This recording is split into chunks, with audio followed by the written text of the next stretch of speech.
আমার মেয়ে সারা জীবনের সেকেন্ড বারের মতন পিকনিকে যাওয়া ওর স্কুল থেকে, যেহেতু 3 মাস আগে থেকেই ফিক্স করে রেখেছিল স্কুল থেকে বাচ্চাদেরকে বিচের পাড়ে নিয়ে যাবে। তবে আনফরচুনেটলি ওই দিন ওয়েদার খুবই খারাপ, বৃষ্টি দেখিয়েছে। ওয়েদার যেহেতু খারাপ, কি ড্রেস পরানো যেতে পারে, প্রত্যেকটা মাই অনেকটা কনফিউজ। সারার ক্লাসের গ্রুপেও দেখলাম যে মায়েরা বলা বলি বা লেখালেখি করছিল যে কি ড্রেস পরানো যায়। তো শেষ পর্যন্ত আমি একটা ড্রেস সিলেক্ট করে নিয়েছি। আজকের ওয়েদারটা খুবই বাজে একটা ওয়েদার। তো এই বড় বাসে করে সব বাচ্চারা, টিচাররা সহ ওরা বিচের পাড়ে চলে এসেছে। আর এসেই দেখেন কি সুন্দর, ওরা অনেক মজা করছে, সবাই নাচানাচি করছে। টিচার, বাচ্চারা সহ কোরিওগ্রাফার সবাই নাচানাচি করছে। আর আমার মেয়েটা সারা এক কোনায় দাঁড়িয়ে আছে, কারণ ওর হচ্ছে নাচানাচি খুব একটা পছন্দ না, মানে সে আনইজি ফিল করছিল, অন্যজনেরটা দেখছিল। বাচ্চারা কিছুক্ষণ এখানে ডান্স করার পর ওরা কিছুক্ষণ এনজয় করেছে, তারপর খাওয়া দাওয়া করলো। স্ন্যাক্স বা শুকনা খাবার স্কুল থেকেই দিয়েছে ওদেরকে।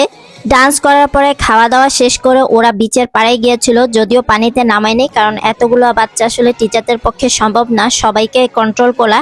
তাই ওদেরকে বালির মধ্যে রেখেছিল, যাতে করে ওরা বালির মধ্যে কিছু খেলাধুলা করে। ভিডিও আর ফটো ফুটেজ সব কিছুই বাচ্চাদের গ্রুপে সবাইকে আমাদেরকে শেয়ার করে দিয়েছে, যাতে আমরা প্যারেন্টসরা দেখতে পারি যে আমাদের বাচ্চারা কেমন আছে, কেমন এনজয় করছে, সব ঠিক আছে কিনা। স্যারের ক্লাস সহ আরো 2-3টা ক্লাস সহ একসাথে গ্রুপ হয়ে ওরা গিয়েছিল। দ্বিতীয়বারের মতন সারা স্কুল থেকে আমাদের ছেড়ে একা পিকনিকে গেল, বেশ এনজয় করেছে মেয়েটা।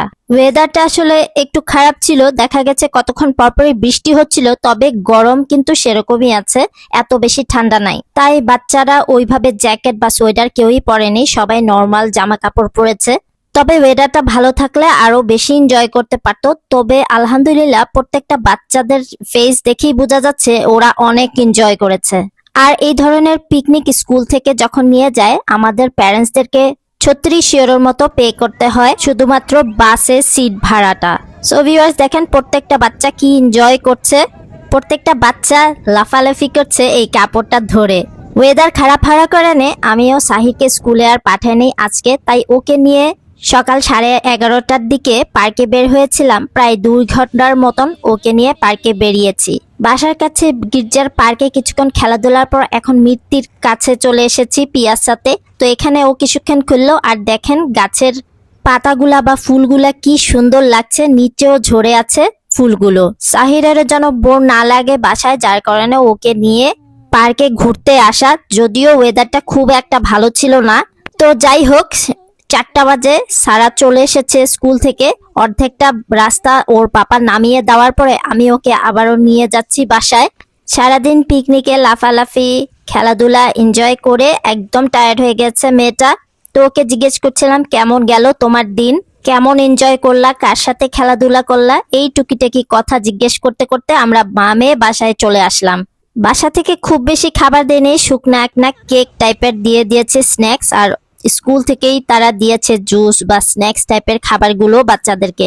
গত বছরও সারাদের ক্লাসের সবাইকে নিয়ে গেছিল স্কুল থেকে একটা এনিম্যাল ফার্মে, সেখানেও বাচ্চারা অনেক এনজয় করেছিল। আর এই বছর নিয়ে গেল বিচের পাড়ে। প্রথম প্রি স্কুলের 3 বছর দেখা যায় বাচ্চাদেরকে এখানে ওখানে নিয়ে যায়, বিভিন্ন জায়গায় দূরে দূরে কোথাও। বেশিরভাগ সময় দেখা যায় এডুকেশনাল জায়গাগুলোতে বাচ্চাদেরকে নিয়ে যাওয়া হয়। সাহির যেহেতু এখন বড় হয়ে গেছে, সাহিরদের ক্ষেত্রে দেখা যায় 2 বা 3 গ্রেডের বাচ্চাদেরকে বিভিন্ন টাইপের এডুকেশনাল মিউজিয়াম যেগুলো আছে সেখানে অথবা পার্কে নিয়ে যায়। এই বছর সাহিরদেরকে দূরে কোথাও নেয়নি, তবে মিউজিয়ামে নিয়ে গিয়েছিল। তো এখন আমরা মা মেয়ে মিলে বাসায় চলে যাচ্ছি। আর দেখতে পাচ্ছেন আমার বাসার বাইরের দিকে এই অবস্থা, বাইরে এখনো কাজ চলছে, সেই গত 2-3 বছর হয়ে গেল। বাসায় এসে ড্রেসগুলো লন্ড্রি করতে দিয়ে দেব করে ফেলে দিলাম। হাত মুখ ধুয়ে ফ্রেশ করিয়ে মেয়েকে খাওয়াতে বসে পড়লাম। ইদানিং আমার মেয়েটা ডাল ভাত খেতে চায় না, শুধুমাত্র সাদা ভাত খেতে চায় আর ডিম, যদিও ডিম সেদ্ধ আর তার চিকেন হলেই হয়। বেচারি বেশ টায়ার্ড, তো বলছি তাড়াতাড়ি খেয়ে একটু রেস্ট করে নাও। তবে আলহামদুলিল্লাহ প্রত্যেকটা বাচ্চাই অনেক বেশি এনজয় করেছে। সবাই সাহিরের জন্য দোয়া করবেন। আজকে এ পর্যন্তই, দেখা হবে নেক্সট ব্লগে। টিল দেন আল্লাহ হাফেজ, আসসালামু আলাইকুম, থ্যাঙ্কস ফর ওয়াচিং।